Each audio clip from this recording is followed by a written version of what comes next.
ইউটিউবে সরকারি চাকরিজীবীদের নবম পে স্কেল অথবা বেতন বৃদ্ধি নিয়ে যে সকল গুজব চলছে দয়া করে এসব এড়িয়ে চলার চেষ্টা করুন।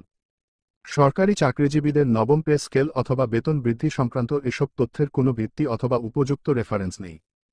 কোনো প্রকার উপযুক্ত রেফারেন্স অথবা সঠিক তথ্যের উপর এসব ভিডিও তৈরি করা হচ্ছে না। তাই সরকারি চাকরিজীবীদের বেতন দ্বিগুণ অথবা 3 গুণ বৃদ্ধি হচ্ছে এসব ভিডিওর উপরে ভরসা না করে নিজ নিজ স্থান থেকে বেতন বৈষম্য নিয়ে আওয়াজ তুলুন। সঠিক তথ্য হচ্ছে অন্তর্বর্তীকালীন সরকারের প্রধান উপদেষ্টা সহ কোনো উপদেষ্টা নবম পে স্কেল অথবা সরকারি চাকরিজীবীদের বেতন বৃদ্ধি নিয়ে কোনোরূপ মন্তব্য অথবা বৈঠক করেনি।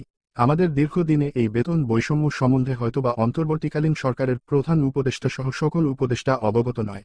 আমাদের করণীয় আমাদের বেতন বৈষম্য নিয়ে বেশি বেশি চর্চা করতে হবে নিজ নিজ অবস্থান থেকে। শুধুমাত্র এসব ভুয়া ভিডিওর উপরে ভরসা না করে নিজ নিজ অবস্থান থেকে দীর্ঘদিনের এই বৈষম্যের বিরুদ্ধে আওয়াজ তুলতে হবে। নিজ কর্মক্ষেত্র থেকে দীর্ঘদিনের এই বৈষম্য তুলে ধরে দ্রুত এই বৈষম্যের অবসানের বিরুদ্ধে আওয়াজ তোলা। সার্বিকভাবে বৈষম্য কমাতে হলে এই বিষয়গুলোর প্রতি নজর দিতে হবে। বৈষম্যবিরোধী বাংলাদেশের কথা বলছেন। সবচেয়ে বড় বৈষম্য আয়ের বৈষম্য। এই বৈষম্য দূর করতে না পারলে মুদ্রাস্ফীতি আর মূল্যস্ফীতির লাগাম টেনে ধরা অসম্ভব থেকে যাবে। তাই এখনই উপযুক্ত সময়ে দীর্ঘদিনের এই বৈষম্যের অবসান করার সকল সরকারি চাকরিজীবীদের মুখে ধ্বনিত হোক সোনার বাংলায় বৈষম্যের ঠাঁই নেই। নবম পে স্কেল অথবা সরকারি চাকরিজীবীদের বেতন বৃদ্ধি সংক্রান্ত সঠিক তথ্য পেতে চ্যানেলটিতে লাইক, কমেন্ট ও সাবস্ক্রাইব করতে ভুলবেন না। ধন্যবাদ।